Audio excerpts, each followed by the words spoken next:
अगर आप कभी सुनसान पहाड़ी रास्ते पर सफर कर रहे हो और आपको बार बार वही साइन बोर्ड, वही लोग, वही जगह दिखाई देने लगे, तो समझ लीजिए कि आप रास्ता नहीं, किसी और ही चक्र में फंस चुके हैं। दोस्तों, हम हर हफ्ते आपके लिए ऐसी दिल दहला देने वाली एनिमेटेड हॉरर कहानियाँ लेकर आते हैं। तो अगर आपको ऐसी कहानियाँ पसंद हैं तो हमारे YouTube चैनल को सब्सक्राइब जरूर करें और लेटेस्ट वीडियो की नोटिफिकेशन के लिए बेल आइकॉन दबाना मत भूलिए। मॉम डैड की एनिवर्सरी पास आ रही थी और इस बार मैंने सोचा कि उन्हें एक ऐसा सरप्राइज दूं जिसे वो जिंदगी भर याद रखें। क्योंकि उन्हें पहाड़ों में घूमना बहुत पसंद है, इसलिए मैंने एक सीक्रेट डेस्टिनेशन प्लान किया जिसके बारे में सिर्फ मुझे और मेरे छोटे भाई मिंटू को पता था। शनिवार सुबह हम चारों ट्रिप पर निकले। पापा ड्राइव कर रहे थे और मैं मैप देखकर रास्ता बता रहा था। गाड़ी में गाने चल रहे थे और सब बहुत खुश थे। करीब 6 घंटे बाद हम पहाड़ों में पहुंच चुके थे कि तभी सामने एक टनल आए और जैसे ही गाड़ी उसके पास पहुंची, पहाड़ से बड़े बड़े पत्थर हमारी गाड़ी के सामने आ गिरे। पापा ने जोर से ब्रेक लगाया और हमारी जान बाल बाल बची। डर के मारे हमने ट्रिप कैंसिल किया और दिल्ली लौटने लगे। थोड़ी देर बाद मैंने सड़क किनारे एक साइन देखा जिस पर लिखा था दिल्ली 280 की। फिर 15 मिनट बाद वही साइन फिर देखा और उसके बाद तीसरी बार भी वही साइन दिखाई दिया। किलोमीटर कम ही नहीं हो रहे थे। मुझे अजीब लगा पर किसी ने ध्यान नहीं दिया।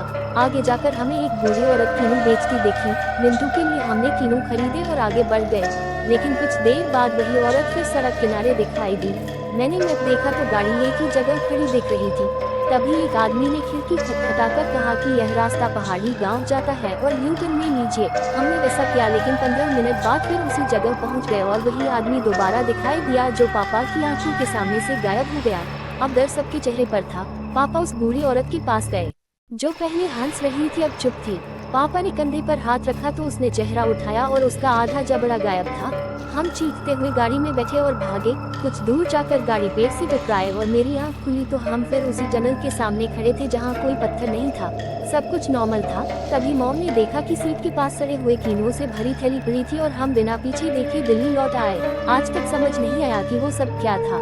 उसी रात मुझे नींद नहीं आई और दिमाग में वही साइन बोर्ड, वही औरत और वही आदमी घूमता रहा। लेकिन कहानी यही खत्म नहीं हुई, क्योंकि कुछ महीनों बाद क्रिसमस के समय सैम नाम के 11 साल के लड़के के साथ कुछ ऐसा हुआ जिसने उसकी जिंदगी बदल दी। सैम टोरंटो में रहता था और पढ़ाई व खेल में बहुत अच्छा था, लेकिन घमंडी था और बच्चों को बुली करता था।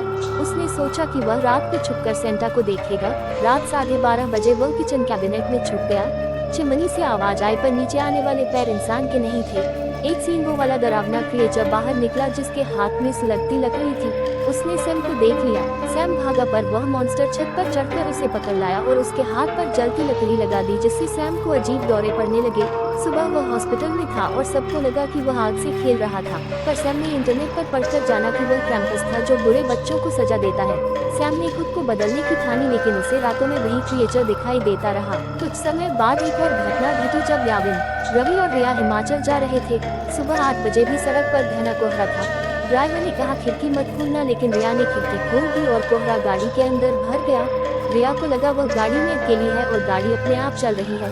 फिर वह कोहरे में उतरी और उसे 12 फीट लंबा काला साया दिखा। अचानक वह बेहोश हो गई और असल में वह गाड़ी में ही थी। ड्राइवर बार बार कह रहा था खिड़की नहीं खोलनी चाहिए थी।